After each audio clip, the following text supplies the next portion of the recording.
하나님 말씀은 시편 119편 145절에서 152절까지입니다.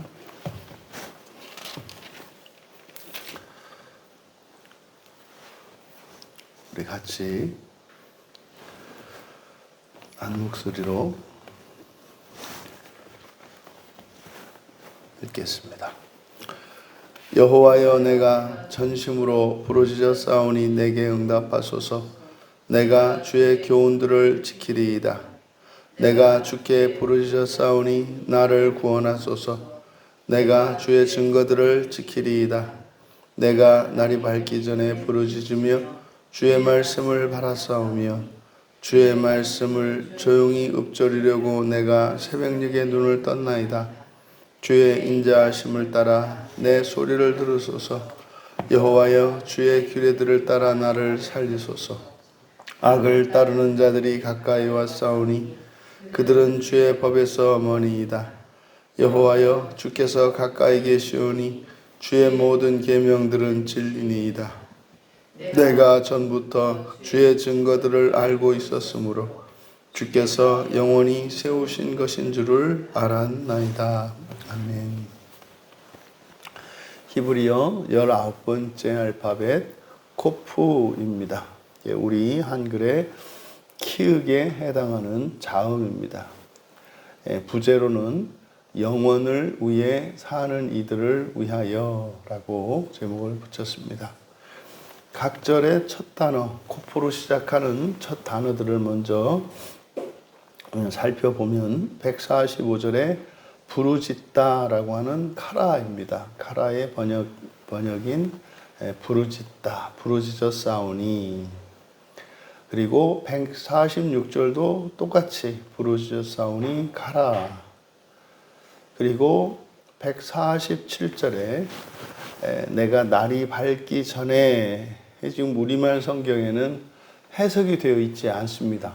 그래서 이 첫 단어가 카담이라는 말인데, 이 카담은 만나다, 앞서가다 이런 의미를 가진 단어인데 우리말 성경에는 번역되어 있지 않습니다. 그리고 148절 마찬가지로 똑같이 카담이 사용이 됩니다. 그래서 148절에는 맨 끝에 눈을 떴나이다, 이게 떴다라고 이제 번역을 하고 있는 단어입니다. 그래서 147절과 148절은 연결되는 겁니다. 그래서 이제 본문을 살펴보겠고, 그리고 149절은 소리입니다. 내 주의 인자하심을 따라 내 소리를 들으소서 할 때 이 소리가 콜입니다. 콜. 그리고 150절은 악을 따르는 자들이 가까이 왔다, 가까이 오다 라고 하는 단어 카라부입니다. 가까이 오다, 카라부. 그리고 151절은 가까이, 여기 이제 150절은 동사형으로 카라부이고 151절은 형용사형 카로부입니다. 여기도 마찬가지 150절과 151절이 이렇게 대꾸를 이루고 있는 것을 알 수 있습니다. 그리고 152절 마지막, 여기 전부터라고 이제 번역된 케뎀입니다. 앞에서 나왔던 147절과 148절에 나오는 카담하고 비슷한 말이죠. 케뎀. 이렇게 코프로 시작되는 8절을 이제 우리가 살펴보겠는데, 145절에 전심으로 부르짖어 싸우니 내게 응답하소서. 146절도 부르짖어 싸우니 구원하소서. 이렇게 이제 쌍을 이뤄서 대꾸법을 사용하고 있어요. 그러니까 145절에서는 마음을 다해서 온 마음으로, 전심으로, 온 마음으로 부르짖었다. 146절은 주께 부르짖었다. 그래서 이제 나누어서 이렇게 구체적으로 시인이 그 부르짖은 그것에 대해서 이제 구체적으로 설명을 하는데 이렇게 대꾸를 이루어 설명하고 있습니다. 그리고 145절에는 응답하소서 이렇게 말씀했고 146절은 구원하소서, 우리말 성경에 구원하소서라고 번역되어 있는데 이것이 히필 사역형이에요. 사역 명령형으로 되어 있기 때문에 내가 구원하게 하소서.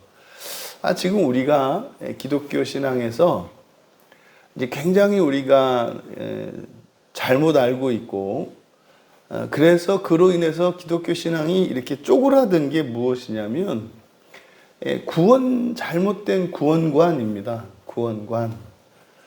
그러니까 이게 이제 사실은 잘못된 신학적 전제 때문에 그런데 이 구원이라고 하는 것이 마치 이 세상 가운데 특별한 소수들만을 위한 것으로 대부분 여기고 있어요. 이게 이제 사실은 우리가 이제 장로교 전통에 있는데 잘못된 예정론으로 인한 거거든요. 그러니까 성경에서 이 예정이라고 하는 말이 실제로 우리말 성경에 예정이라고 번역된 단어가 여러 가지 단어들이 있단 말이에요.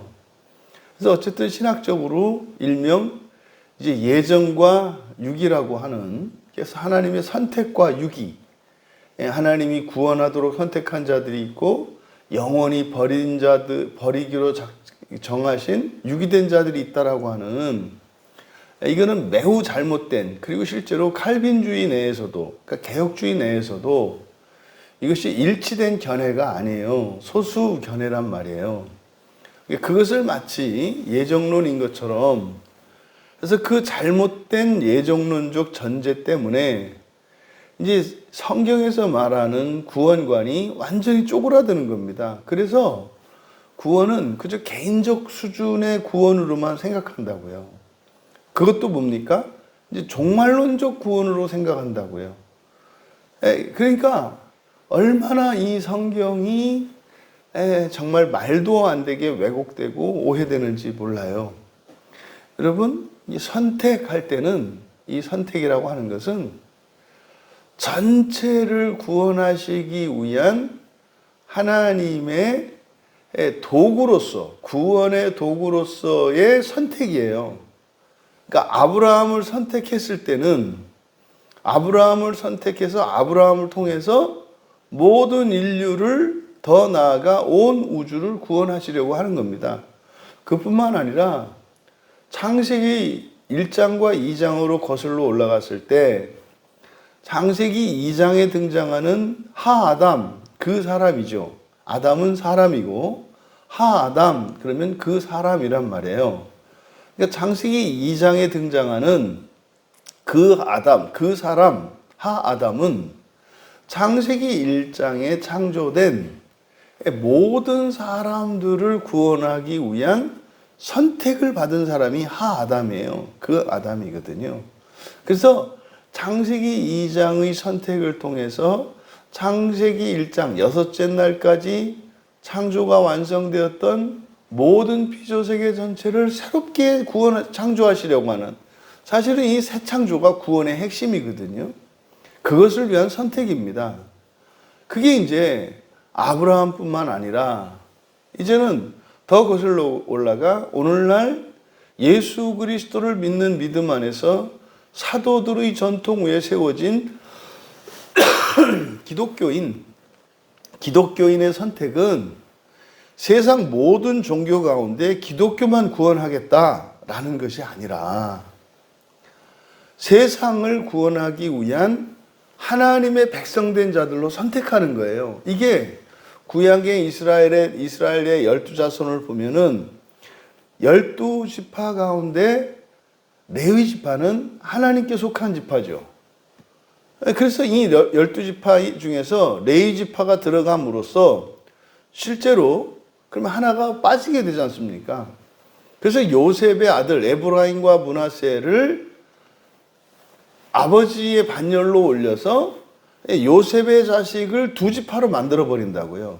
그래서 결국은 다시 12지파가 되고 레위 지파는 이스라엘 민족에 속하는 것이 아니라 하나님께 속한 거룩한 백성이 되죠. 그럼 레위 지파는요?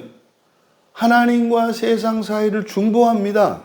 그럼 레위 지파가 하는 일은 사람들의 속죄예요. 구원과 관련되어 있습니다.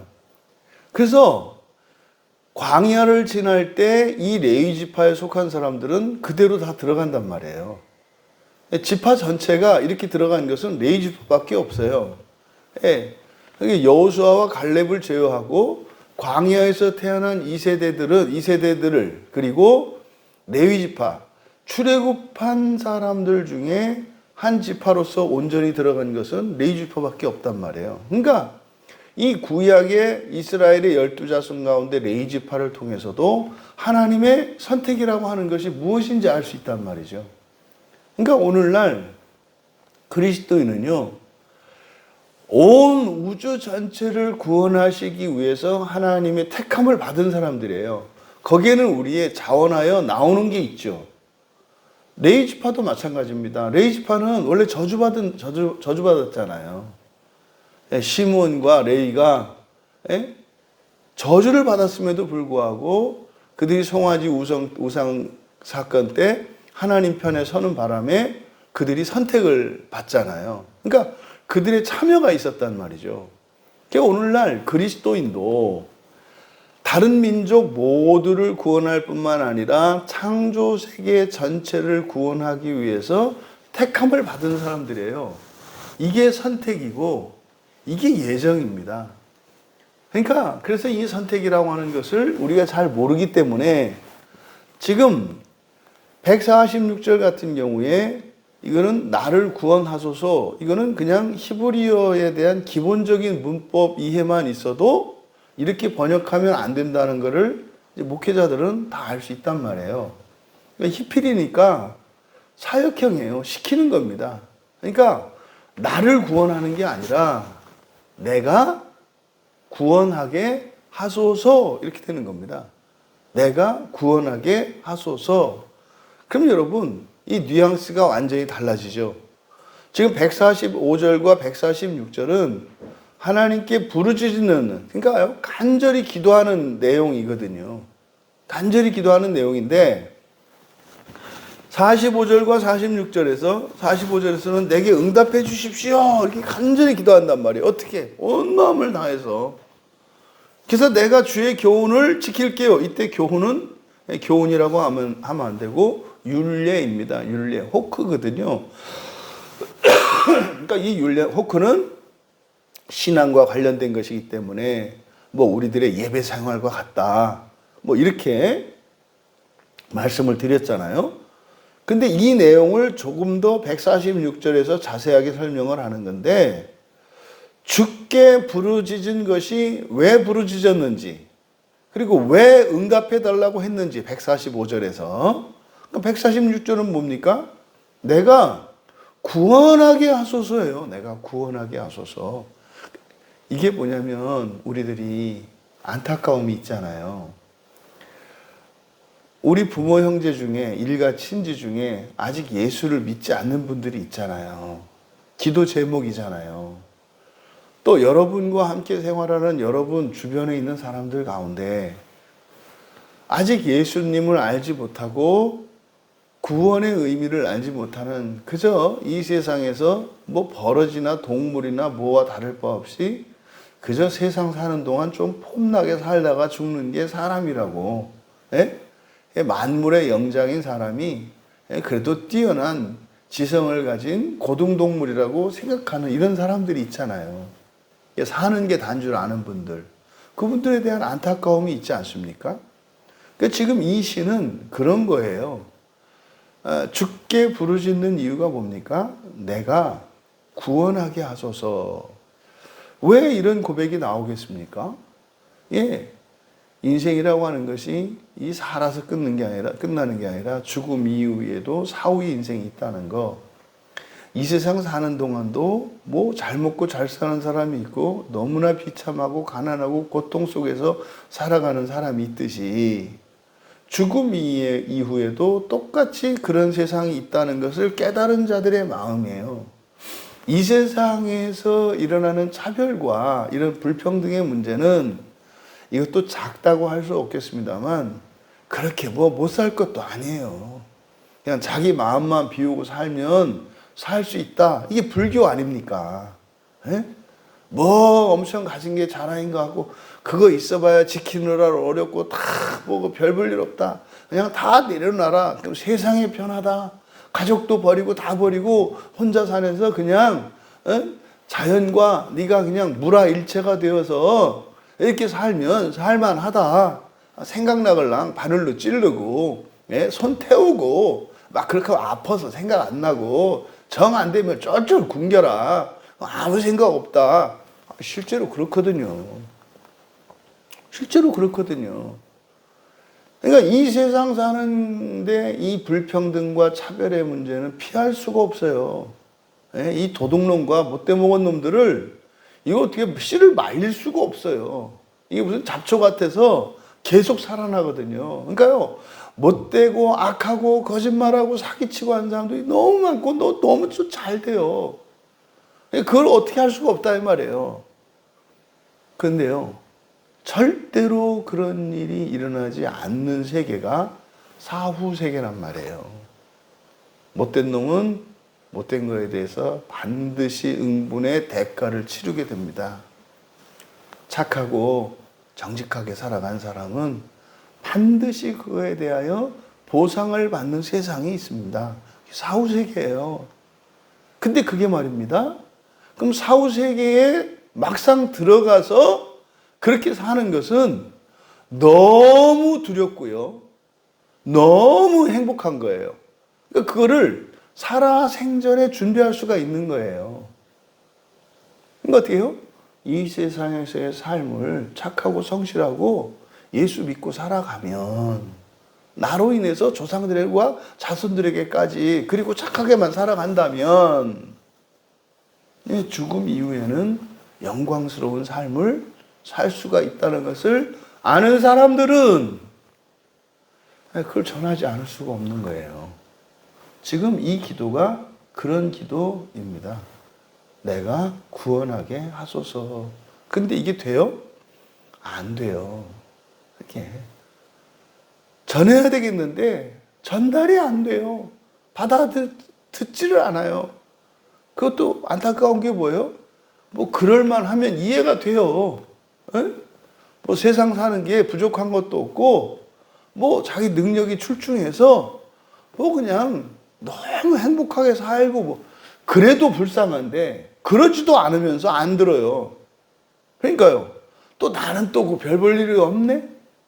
그러니까 이거 어떻게 할 수가 없어. 그래서 어떻게 하는 거예요? 부르짖는 거예요. 부르짖는 거예요. 도와달라고. 그러니까 나 혼자 구원받겠다고 이 율례들을 지키고 증거들을 지키며 살아가는 게 이게 아니라고. 이 안타까운 기도예요. 구원해 주세요가 아니라. 그럼 147절에 내가 날이 밝기 전에, 여기서 날이 밝기 전에 이게 네셰프 미명입니다. 미명. 해가 뜨기 전 미명에 날이 밝기 전에 미명에 여기서 카담이 생략되어 있다고 그랬잖아요. 그러니까 만났다. 그러니까 일어난 거죠. 내가 날이 밝기 전에 일어났습니다. 그래서 만났다라고 하는 것은 눈을 뜬 걸 말하겠죠. 그리고 부르짖으며 이렇게 되는 거예요. 그러니까 미명에 눈을 뜨고 미명에 일어나서 그대로 식역하면 뭐 미명에 만났고 부르짖었습니다. 당신의 말씀을 받았습니다. 그럼 이때 만난 게 누굴 만났다는 거예요? 하나님의 말씀이죠. 하나님의 말씀을 받았습니다. 그러니까 이건 뭡니까? 이렇게 구원에 대한 누군가의 구원에 대한 간절함이 얼마나 컸나를 알 수 있어요. 잠이 안 오는 거예요. 잠이. 그래서 눈을 뜨니 아직 날이 밝기 전이란 말이죠. 하나님 말씀 앞에 섰다는 거죠. 그 말씀을 읽었다는 거죠. 왜요? 왜 그랬을까요? 그거는 바로 지금 시인이 고민하는 것은 구원의 문제거든요. 그러니까 말씀에서 답을 찾으려고 했겠죠. 이제 그게 148절에서 나오는 겁니다. 내가 주의 말씀을 조용히 읊조리려고 새벽녘에 눈을 떴나이다. 이게 똑같이 카담이라 그랬죠. 그러니까 147절과 148절이 짝을 이루어요. 그러니까 하나님 말씀의 긴고에서 어떻게 해야 하는지를 알려고, 다시 말해 하나님 말씀에서 답을 찾으려고 해 뜨기 전 미명에 일어나서 하나님께 하나님 말씀을 읽었다는 거죠. 뭐 이때는 두루마리가 있을 수도 있고 없을 수도 있고, 그러면은 암송한 것을 암송했든지, 근데 여기서는 묵상했다라고 하는 거 보니까 암송한 거를 이제 되뇌이는 거죠. 149절에 주의 인자하심을 따라 내 소리를 들으소서, 답을 찾은 거죠. 답이 뭐예요? 헤세드죠. 헤세드. 주의 인자하심. 이건 사실 구약 성경에서 가장 구원과 관련된 가장 중요한 단어거든요. 이게 보통 우리가 주님의 은혜로라고 신약에서는 말할 수 있어요. 예수 그리스도로 말미암아, 성령으로 말미암아. 이게 헤세드입니다. 헤세드는 언약적 신실함이지 않습니까? 하나님의 언약적 신실하심이라고 하는 것은 우리가 하나님의 언약을 깬다 할지라도 우리가 언약을 깼기 때문에 하나님이 하신 언약이 깨지지 않아요. 하나님의 전능성은 우리가 약속을 깨도 깨지지 않아야 돼요. 이게 딜레마잖아요. 그러면요, 우리가 약속을 깼으면은 하나님의 공의적 측면에서는 약속이 지켜지면 안 돼요. 문제는 약속이 폐기가 되면 하나님의 전능성이 훼손돼요. 이게 모순의 관계거든요. 그래서 반드시 뭐가 필요해요? 지옥이 필요하다고요. 반드시 지옥이 필요하다고요. 그러면 우리가 하나님과의 약속을 깨므로써 하나님이 정하신 그 언약이 훼손되는데, 우리가 인격적으로 그 언약을 지킬 수 있도록 하시는 어떤 절대적인 조건과 환경이 필요해요. 그게 지옥이라는 환경이에요. 그러면 어느 누구라도 이 세상에서 예수를 믿지 않고 불순종하고 했던 사람들이라도 죽어서 지옥에 가면 다 예수 잘 믿게 됩니다. 죽어서 지옥에 가면 다 순종하게 됩니다. 죽어서 지옥에 가면 다 오직 예수 그리스도의 은혜만을 의지하게 되어 있습니다. 이거는 정해진 거예요.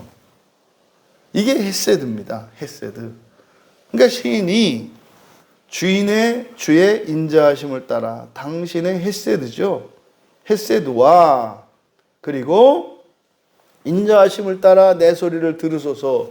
사실은 이게 무슨 말입니까? 도대체 답이 안 나와요. 그런데 시인은요, 헤세드의 의미를 깨달은 거죠. 하나님께서 어찌하였더니 이것을 이루시겠구나. 내 소리를 들으십시오. 그리고 주의 법도들을 따라, 지금 여기 149절은 규례라고 되어 있습니다만 미슈파트예요. 미슈파트니까 법도입니다. 법도들을 따라 나를 살리십시오. 이때 살리라고 하는 게 뭐겠어요? 나를 살려달라는 게 아니라 뭐 때문에, 무슨 이야기예요? 내 뜻을 이뤄달라는 거죠. 여러분, 우리가 누군가에게 전도를 하지 못해서 죽을 것 같은 때가 있으셨습니까? 저의 경우에는 저희 부모님이었어요. 저희 부모님. 근데요, 죽을 것 같은데 뭐 또 죽지도 못하고 살지도 못하고 이랬거든요. 그러니까 날 좀 살려주십시오라고 하는 것은 뭐예요?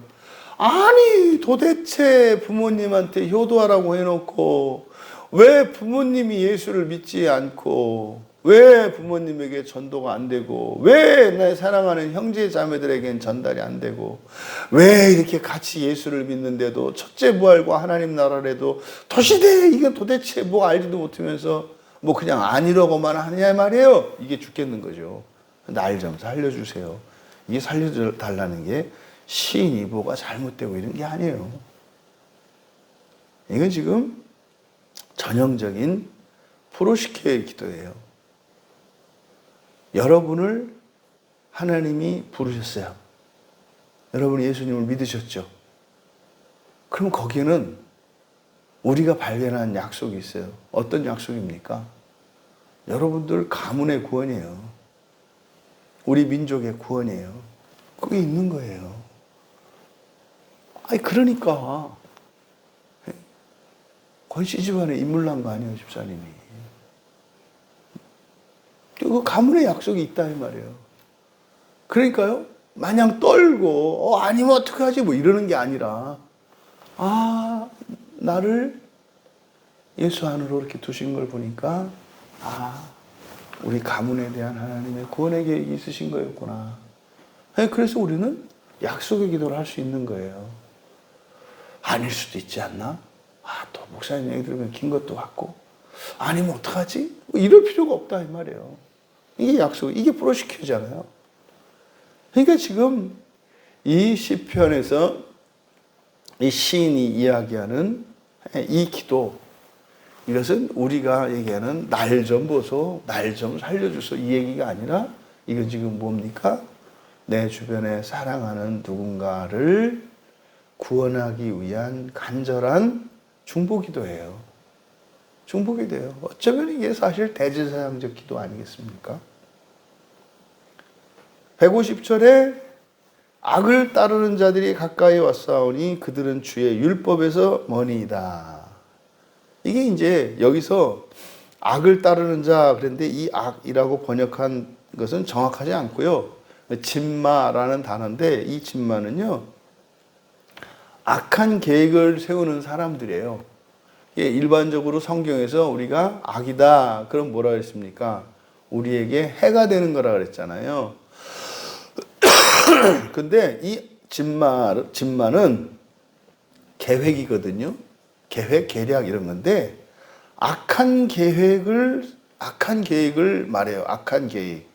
또 성경에서는요, 이게 천륜을 벗어난 음행, 이게 레위기에서 주로 이런 천륜을 벗어난 음행에 많이 쓰이는데, 또 잠언 10장 23절에서 이런 악한 계획 이렇게 이런 의미로 사용됩니다. 그래서 여기서 그냥 악을 따르는 자들이라기보다는 사악한 자들이에요. 사악한 자들.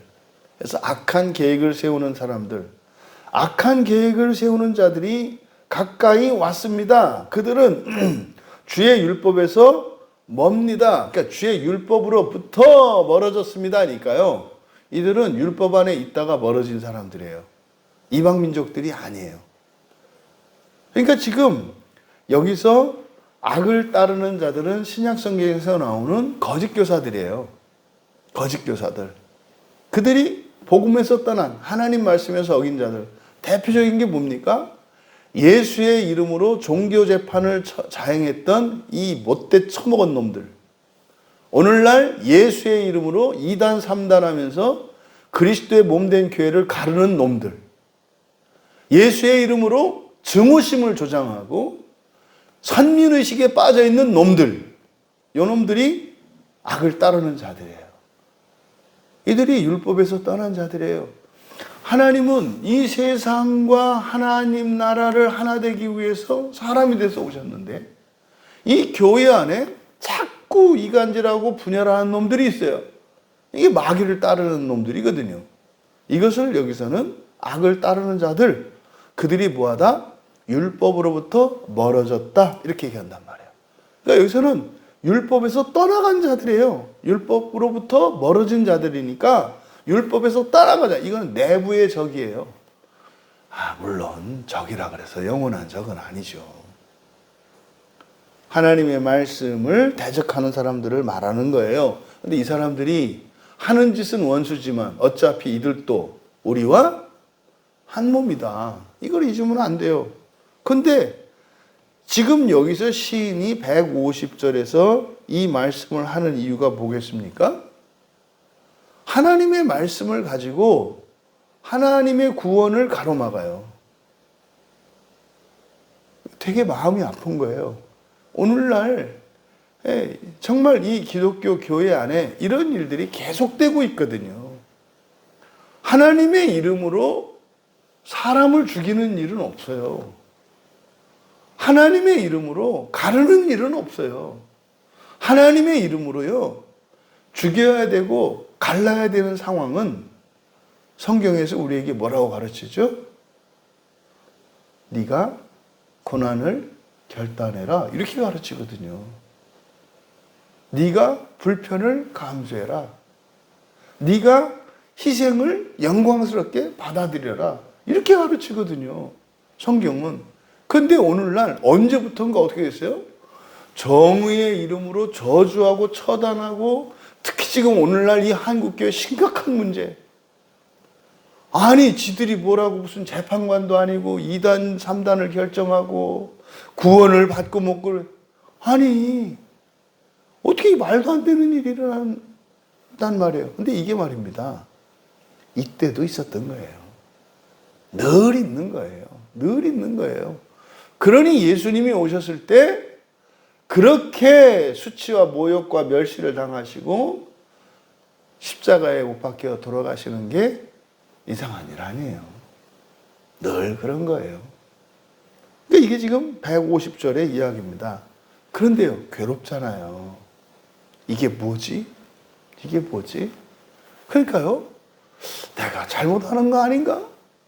왜? 너무 그러니까. 너무 많은 사람들이 아니라고 하니까.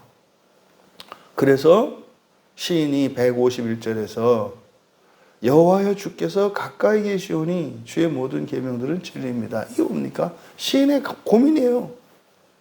그러면요, 악한 자들은 가까이 왔어요.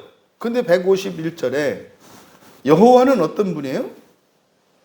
늘 가까이 계시는 분이에요. 그러니까 늘 함께 하시는 예수님이, 늘 함께 하시는 성령님이, 왜 이런 거짓 교사들이 와서 이렇게 구원을 가로막고 이렇게 고통을 주는데 이게 도대체 무슨 일입니까? 근데 시인은 뭐라고 하는 겁니까? 주의 모든 계명은 진리인 것을 믿습니다라는 고백이죠. 어떻게 이런 일이 있었을까? 어떻게 이런 믿음을 가질 수가 있을까? 152절에 내가 전부터 주의 증거들을 알고 있었으므로 주께서 영원히 세우신 것인 줄 알았나이다. 이게 이제 번역이 안 되는 거예요. 여기서 영원히 밑줄 치시고, 제가 당신의, 여기서 152절에 증거라고 되어 있는데 계명입니다. 계명. 제가 전에 당신의 계명들로부터 알았습니다. 계명들로부터 알았습니다. 왜냐하면 이거를 있었으므로 이렇게 번역한 거예요. 제가 전에 당신의 계명들로부터 알았습니다. 왜냐하면 당신께서 영원을 위하여 그들을 세우셨기 때문입니다. 이 그들은요, 악을 따르는 자들이에요. 그러면요, 이 악을 따르는 자들이 왜 존재한다고요? 영혼을 위해서 존재한대요. 이해가 되세요? 이런 자들이 없으면 우리는 영원한 하나님 나라를 소망할 수가 없어요. 여기가 좆사오니가 돼요. 정의가 실현되고요, 악인은 벌을 받고 의인이 상을 받는 세상이 되면 우리는 다른 세계를 꿈꿀 필요가 없어요. 이 세상의 부조리함이 하나님의 나라를 위하여 살게 한다, 이 말이에요. 이해되세요? 이건 마치 부모님들이 어린 시절에 자식들을 괴롭게 하는 것과 같아요. 너무나 이쁘고 사랑스럽고 자랑스러운 자식인데 야단치고 엄하게 하고 종아리를 치고 잔소리를 해야 돼요. 왜요? 아니 지금도 얘가 학교에서 1등인데 그냥 내버려 두면 어떻게 하겠어요? 그냥 지가 제일 잘하는 줄 알고 그대로 있을 거 아니에요. 근데 전국에 전교 1등이 수천 명, 수만 명이거든요. 그래서요, 퇴근한다 이 말이죠. 바로 요 얘기를 하는 겁니다. 그러니까 이 세상에 악한 사람들이 이렇게 성공하고 잘 사는 것 같고, 왜 하나님 이런 일이 있습니까? 왜 의로운 자들이 이렇게 억울하고 분하고 원통한 삶을 살아야 됩니까? 라고 기도하는 거에 대해, 이렇게 기도하는, 질문하는, 항변하는 그거에 대한 답이 152절이에요. 이 세상에 악이 존재하는 이유가 뭐다? 영혼을 위하여. 왜? 이런 악이 없으면 우리는 다른 것을 바라지 않을 거니까. 이게 깨달아지면 여러분들이 하나님의 나라를 믿는 분들이에요. 이게 말장난같이 여겨지면 하나님의 나라와 부활을 아직 믿지 못하시는 분이에요.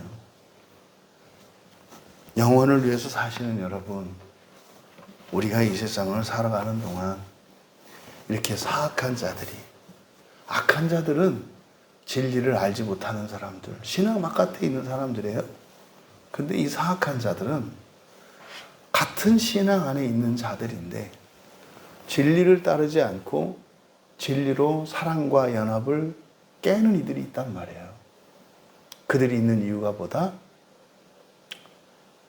우리가 영혼을 위하여 살 수 있도록. 화로차가 그 횟감들이 죽지 않게 하려고 그 안에다가 메기 한 마리를 넣는데요.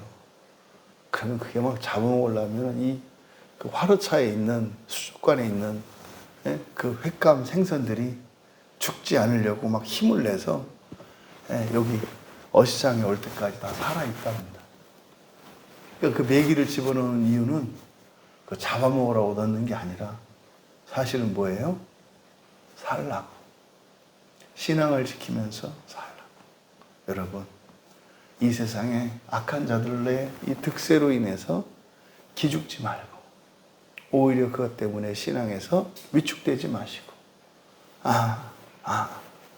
이런 사람들이 없더라면, 이런 환경이 아니었더라면 내가 이 세상에 안주하고 영원한 하나님의 나라를 소망하지 않고 버릴 것이기 때문에 이러한 자를 두셨다고 하시는 하나님의 선하심과 하나님의 참되심을 믿고 여러분의 일상에서 일어나는 부당하고 악한 상황 속에서도 더욱 여러분들의 부활 신앙을 붙들고 승리하시기를 주님의 이름으로 축원합니다. 존귀하신 하나님, 영혼을 위해 살아간다고 하는 것은 이 세상의 모든 일들이 순조롭게 진행되고 참으로 공의가 실현되어서 저희들이 쌓아 올라가 다다를 수 있는 것이 아니라 이 세상에 만족하지 않고 오직 주님 오실 날만을 기다리며 분투해야 하는 것임을 깨닫게 됩니다. 행여라도 사랑하시는 주의 자녀들 가운데 인생의 환난과 고난으로 인하여 하나님을 원망하고 의심하고 낙심하였던 이들이 있더라면 그러한 상황을 우리에게 허락하신 하나님의 선하신 뜻을 깊이 헤아릴 수 있는 믿음을 허락하여 주시고, 그러함에도 불구하고 저희들이 바라보아야 할 그 나라의 영광이 얼마나 큰 것인지 더욱 믿음의 눈으로 깨달을 수 있도록 도와주셔서 이 세상의 삶이 어떠할지라도 이 세상에 빠지거나 붙들리는 자들이 아니라 영원한 하나님 나라 소망으로 살아가는 저희들 모두가 되게 하옵소서. 감사하며 예수님의 이름으로 기도하옵나이다.